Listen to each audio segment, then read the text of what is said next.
Hello दोस्तों, आप लोगों को मालूम है वक्फ एक्ट जो बीजेपी की गवर्नमेंट है दिल्ली में वो लाने की कोशिश कर रही है, जिसका लेके एक जेसीपी कमेटी भी बनाया गया, जहाँ लोगों तमाम लोगों से मशवरा मांगा जा रहा है। इसी के मशवरे के सिलसिले में आज कोलकाता में मगरबी बंगाल मुशावरत जिन्हें आलिया यूनिवर्सिटी पास सर्कस सेमिनार हॉल में जो मौजूदा वक्फ एक्ट आ रहा है उसका लेके यहाँ पे जो है गुफ्तगू रखा गया था। मजहबी आज़ादी के पर भी यहाँ पे बातचीत हुई। आपको बताते चले कि यहाँ पे इसमें शामिल हुए थे, आपको काफ़ी तादाद में लोग इसमें शामिल हुए और इस सेमिनार हॉल में भरा हुआ सेमिनार हॉल था। ये सेमिनार हॉल जो मगरबी बंगाल मुशावरत की तरफ से सेमिनार बुलाया गया था। गुफ्तगू सेमिनार ना कहा जाए तो बेहतर रहेगा, गुफ्तगू और मजहबी आज़ादी पर एक जो है चर्चा हुआ। मौजूद हुए थे बोर्ड ऑफ औक़ाफ़ के चेयरमैन शहीदुल्लाह मुंशी साहब, जो वक्फ क़वानीन के माहिरीन में शुमार किए जाते हैं। उन्होंने कहा कि अगर ये बिल तरमीम करके पास कर दिया गया तो सारा इख्तियार अथॉरिटी के हाथों में चला जाएगा। इसके साथ जो है बोर्ड ऑफ औक़ाफ़ के CEO एहसान अली ने कहा अब वक्त अमलात को बचाने का वक्त आ गया है। जलसे की सदारत जो डॉक्टर M.N. हक साहब ने फरमाई, ख्वाजा जावेद यूसुफ ने खैरी मुक़द्दमत कलमात पेश किए, जनरल सेक्रेटरी मंजर जमील ने वक्फ अमलाक के ताल्लुक से ऑल इंडिया मुस्लिम मजलिस मुशावरत की मीटिंग में मंजूर करारदाद पढ़कर वहाँ सामीन को सुनाया गया। और इसके साथ जो नकाबत की उज़्मा आलम ने और कहा जिस तरह तेलंगाना हुकूमत ने वक्फ बिल मुस्तरद कर दिया, वक्फ बोर्ड भी इसको मुस्तरद कर दे। वक्फ बिल मौजूदा हालात में पास हो गया तो हर एक के लिए तबाही यकीनी है। ये बात प्रोफेसर इम्तियाज़ अली गुलाम मोहम्मद ने कहा। आइए सुनते हैं कि रास्ता में तो पब्लिसिटी करने का नहीं है, न्यूज़ से बात वो करते अकॉर्डिंग टू हुए स्टैट्यूट जो करना है वही करेंगे, कानूनी काम करेंगे। रास्ता में उतारना वक्फ बोर्ड का काम नहीं है, ठीक है। उसका लिए तो गवर्नमेंट है, गवर्नमेंट जो स्टेप लेना है गवर्नमेंट को लेना है। मुस्लिम ऑर्गेनाइजेशंस है, they will make them aware. नहीं, हम लोग अवेयरनेस प्रोग्राम करने का इरादा है, वो सब चल रहा है। अभी जो पेपर वर्क चल रहा है, पेपर वर्क ख़त्म होने के बाद पब्लिक अवेयरनेस प्रोग्राम भी होगा। सर, आपने कुछ आर्टिकल्स के बारे में बताया है, क्या तब्दीली आ सकती है जो आम पब्लिक के लिए ज़्यादा खतरनाक है? वो तो हम बोल चुका है ऑलरेडी कि ये जो कानून ला रहा है वक्फ अमेंडमेंट एक्ट बिल जो ला रहा है, this is against the interest of the community. And वो जो नया बिल जो होगा इसमें एक हड़बड़ी हो जाएगा, सब कुछ क्लीन एंड क्लियर चीज़ नहीं रहेगा। इससे जो कन्फ्यूजन क्रिएट हो जाएगा, इसमें वक्फ का नुकसान ही होगा। जेपीसी में 5 करोड़ से लोग ज़्यादा वोट दिए। हाँ, जेपीसी में दिया है, इसीलिए तो प्रूव हो रहा है कि public is aware of this bill and that's why they have made this objection. JPC को जो लोगों ने वोट दिया वो कितना हमारे लिए फ्रूटफुल होगा?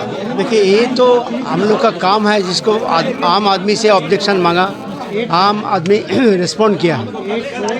कितना फ्रूटफुल होगा नहीं होगा वो तो जब डिस्कशन होगा, जेपीसी में डिबेट होगा, उसका बाद ही पता चल जाएगा कितना फ्रूटफुल हुआ कि नहीं हुआ। लेकिन आपको देना ही चाहिए ऑब्जेक्शन। बिल को कहीं ना कहीं मंजूरी दी जा रही है। अमित शाह लगातार बोल रहे हैं कि ये इस बिल को लाकर करेंगे जिस तरह से दीगर बिल्स को लाया था। देखिए, अगर लीगल बिल तो लाने का राइट है और ला सकता है, हम लोग का काम है ऑब्जेक्शन करना। सुनेगा कि नहीं सुनेगा वो तो उन लोग का काम है। बिल अगर आप तो जोर जबरदस्ती बिल को नहीं रोक सकेंगे, आपको पब्लिक को अवेयर करना होगा, गवर्नमेंट को बोलना होगा कि ये बिल हम लोग को नुकसान हो रहा है। अगर गवर्नमेंट मान लिया तो ठीक है, नहीं तो कानूनी कार्रवाई करना होगा। देखिए, हम तो यहाँ वक्फ बोर्ड का चेयरमैन की हैसियत से नहीं बोल सकेंगे कि पब्लिक सड़क में उतरे कि नहीं उतरे, उसकी जिम्मेदारी कौन लेगा? किसान आंदोलन की बात की जाए, नहीं, वो सब तो अंदर वो उसका लिए अलग ऑर्गेनाइजेशन है। Don't ask this question, I can not give answer. नहीं, ये देर में नहीं जागी है। जेपीसी का डेट 13 सितंबर को ख़त्म हो चुका था। मेरा मकसद मगरबी बंगाल मुस्लिम मजलिस से मुशावरत का मकसद ये था कि लोगों में बेदारी लाई जाए, उन्हें ये बताया जाए कि हम इस एक्ट के क्या असरात होंगे हमारे ऊपर। जो ये एक्ट जो है जेपीसी में जो पेंडिंग है उस पर जो बहस चल रहा है, उसमें जो तब्दीली लाने की बातें हो रही है, उसके असरात का वो आवाम के साथ आवाम तक पहुँचा करके उनको अवेयर करने के लिए हमने ये प्रोग्राम किया है। मेरा मकसद यही था। हम लोगों ने आज शुरुआत किया है, अगर ज़रूरत पड़ी तो हम इंशाअल्लाह उसके लिए भी कोशिश करेंगे। हम अपने हर समाजी मसाइल को लेकर के आवाम के तक पहुँचते हैं। ये भी एक समाजी मसाइल था जिसका असरात हमारी मिल्लत पर पड़ रहा था, हमने आवाम के सामने लाया है। आवाम को उसको बेदार करने की कोशिश की है, उनको अवेयर करने की कोशिश किया है। हमें उम्मीद है कि आइंदा भी हम इस तरह के बेदारी प्रोग्राम करते रहेंगे, बेदारी मुहिम चलाते रहेंगे। देखिए, मजलिस मुशावरत ये सूबाई कमेटी है, सूबाई कमेटी मगरबी बंगाल तक महदूद है। हम मगरबी बंगाल की बात करेंगे। आप मगरबी बंगाल के मुताल्लिक कोई भी हमें सवाल करें, हम उसका जवाब देने के लिए तैयार हैं। देखिए, मुसलमानों का नातका बंद किया जा रहा है। पूरे हिंदुस्तान में मुसलमान काफ़ी नामसायद हालात से गुजर रहे हैं। हमारा सोशियो इकोनॉमिक पॉलिटिकल सिस्टम को जिस तरह से हर चीज़ में चैलेंज किया जा रहा है, ये इंतहाई अफसोसनाक है। और इसलिए अभी ये जो वक्फ अमेंडमेंट बिल 2024 लाया गया है, 1995 के बिल को टोटल रिवर्स कर दिया गया और ये हमारे लिए बहुत ख़तरनाक पेशकीमा है। एक तो ये है कि हुकूमत हमारे बच्चों के लिए हमारे लिए जो इंफ्रास्ट्रक्चर बनानी चाहिए हुकूमत को, जो एक अहल हुकूमत करे, वो नहीं। हम लोगों ने अपने औकाफ के पैसे से मदारिस का एक जाल बिछाया हुआ है पूरे हिंदुस्तान में और उसके ज़रिया उस प्रॉपर्टी, उस औकाफ के आमदनी के ज़रिया हज़ारों मदारिस चलते हैं, बच्चों की तालीम का है, कब्रस्तान है, हमारे दरगाह हैं, हमारे मसाजिद हैं और उनको चलाया जाता है। लेकिन अब उसको भी हथियाने की नापाक साजिश की जा रही है, तो इसके ख़िलाफ़ और ये जो है ये इंक्रोचमेंट, ये जो चाह रहे हैं कि किसी सूरत से ये जो इतने प्रॉपर्टी जो हमारी मिल्कियत है, हर तरह से इसको हम हथिया लें, तो इसके ख़िलाफ़ हम मुसलमानों को आज खड़ा होना है और मुत्तहिद होकर खड़ा होना है। ये एक नापाक साजिश के ज़रिया हमारे इत्तेहाद को भी तोड़ना चाह रहे हैं। वो Shia board, Sunni board, Bohra board, Aga Khani board, इस तरह से तोड़ना चाह रहे हैं, जो कि इंतहाई बदबख्ताना अमल है उनका, डिवाइड एंड रूल का ये जो पॉलिसी है। तो हम लोग इस सिलसिले में तमाम मुसलमान इस बार बहुत ही इत्तेहाद के ज़रिया हम लोगों ने इसका अपना प्रोटेस्ट दर्ज कराया है, आइंदा भी कराएंगे। अभी ज़मीनी सतह पे अगर ज़रूरत हुई तो जिस तरह NRC CA को हम लोगों ने सड़क पे ले आया था, शाहीन बाग का एक पूरा जाल पूरे हिंदुस्तान में बिछा दिया था, उसी तरह हम लोग वक्फ अमेंडमेंट बिल के ख़िलाफ़ भी हम लोग प्रोटेस्ट करेंगे, एहतजाज करेंगे, तहरीकी शक्ल में करेंगे, हुकूमत को वापस लेने के लिए मजबूर करेंगे।